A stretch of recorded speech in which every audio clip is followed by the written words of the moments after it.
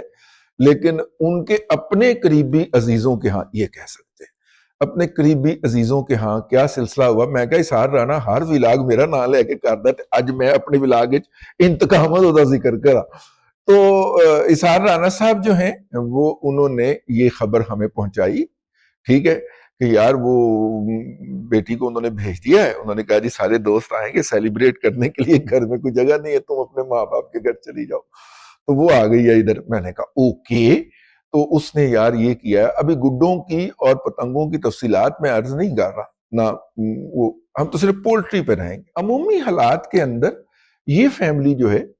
بیٹی ہماری بھی بیٹی ہے، تو یہ فیملی جو ہے عمومی حالات میں ہفتے میں 1 یا 2 چکن خرید کے لاتے ہوں گے، ٹھیک ہے، لیکن 2 ٹبوں کے اندر 20 مرغیاں تو آئی ہوں گی نا، کیا خیال ہے؟ تو یوں اگر مریم بی بی یہ کہہ رہی ہیں کہ اس دن پورے پاکستان کی جو سیل تھی ان دنوں کے اندر، اس کا 40% لاہور میں ہوا ہے، تو یہ کوئی ایگزیجریشن آف دا سٹیٹمنٹ نہیں ہے، کیونکہ اس دن جنہوں نے سیلیبریٹ کرنا تھا، جن پہ اللہ نے کرم کر رکھا ہے، جن کو خوشحالی عطا کر رکھی ہے، یا جو بے قابو ہو گئے تھے اپنی سیلیبریشن میں، جنہوں نے سیلیبریٹ کرنا تھا انہوں نے اس طرح سے سیلیبریٹ کیا۔ تو اگر 10 ارب سے 11 ارب کے دوران چکن ان 4 دنوں کے اندر لاہور شہر میں بکا ہے تو یہ کوئی اچنبے کی بات نہیں ہے۔ کیلکولیشن میں نے آپ کے سامنے رکھ دی ہے، 2000 ارب روپیہ سالانہ سیل ہے، اور اگر اس کو 365 پہ تقسیم کر لیں تو پھر کچھ 6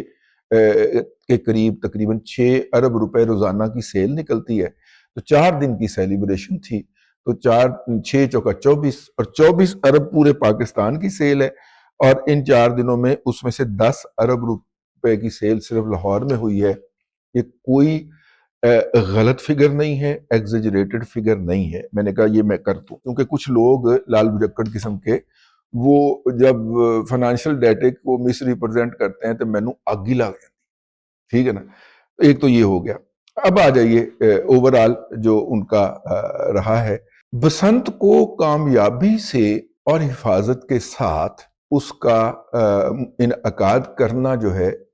وہ مریم نواز شریف، میاں نواز شریف اور ان کے سیاسی ناقدین کو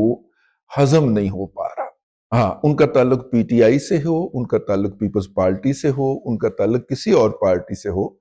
وہ اس محفوظ، نسبتاً محفوظ، بہت کم کیجویلٹیز ہوئی ہیں۔ میں نے عرض کیا تھا کہ 2002 میں ہم نیوز میں کام کرتے تھے، میں اس دن نائٹ رپورٹر تھا۔ ایک رپورٹر ہوتا ہے جس کی رات 1 بجے تک ڈیوٹی ہوتی ہے، باقی تو 8-9 بجے گھروں کو چلے جاتے ہیں، 7-8 بجے تک۔ تو میں اس دن نائٹ رپورٹر تھا، تو اس دن میں نے 8 لوگوں کے جاں بحق ہونے کی اور تقریباً 58 کے قریب لوگوں کے زخمی ہونے کی، اور زخمی بھی وہ جو اسپتال لائے گئے، ان کی خبر فائل کی تھی 2002 کے اندر۔ اس بسنت پہ کیجویلٹیز کی تعداد جو تھی وہ 2 تک محدود رہی، اور زخمیوں کی تعداد جو ہے وہ بھی 2-2.5 درجنوں سے اوپر نہ جا سکی حفاظتی اقدامات کے باعث، کیونکہ ہم نے تو دستانے کے ساتھ کبھی پتنگ نہیں اڑائی، اس دفعہ دستانے بھی تھے تاکہ ہاتھوں میں چیریں نہ پڑیں، ٹھیک ہے۔ اس لیے محفوظ ترین اور وسیع ترین بسنت منانے پر یہ مریم نواز شریف کا کریڈٹ ہے جو کوئی نہیں چھین سکتا، لیکن اس کے انعقاد کے فوراً بعد جو ان کے اوپر سیاسی حملہ ہوا ہے یا گولہ باری شروع ہوئی ہے، یہ اس امر کی غماز ہے کہ موصوفہ نے مطلب کہ مجھے کہنے کی اجازت دیجیے کہ 2 سال میں پہلی مرتبہ ایک کاری وار کیا ہے اپنے ناقدین اور مخالفین کے اوپر، اور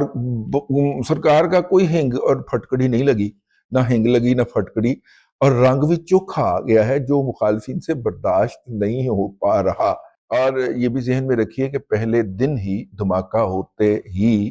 مریم نواز شریف نے اور باقی تمام جو پنجاب حکومت کے زعماء تھے انہوں نے بسنت کی سیلیبریشن کو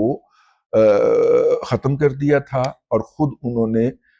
مریم نے بھی کوئی پتنگ نہیں اڑائی، اگرچہ خبر تھی کہ وہ اس چھت کے اوپر جائیں گی جہاں پہ حمزہ صاحب گئے ہیں، انہوں نے ایک آدھ جگہ پہ اوپر جا کے اپنی حاضری لگوائی ہے، لیکن مریم بی بی نے کوئی ایسی بات نہیں کی۔ جہاں تک بات ہے عظمہ بخاری کی اور مریم اورنگزیب صاحبہ کی، وہ بھی اس خبر کے آنے سے پہلے تک کی ویڈیوز ان کی بن گئی، اور اس کو ہی یوتھیے جو ہیں وہ سرکولیٹ کر کے گالیاں بکتے رہے۔ یہ جو دھماکہ جو ہوا اور جس کے اندر جو ہے وہ تقریباً 24 کے قریب اہل ایمان جو ہیں وہ اس دنیا سے چلے گئے، اور تقریباً 70 کے قریب جو ہے وہ شدید زخمی بھی ہیں۔ ایک زخمیوں میں سے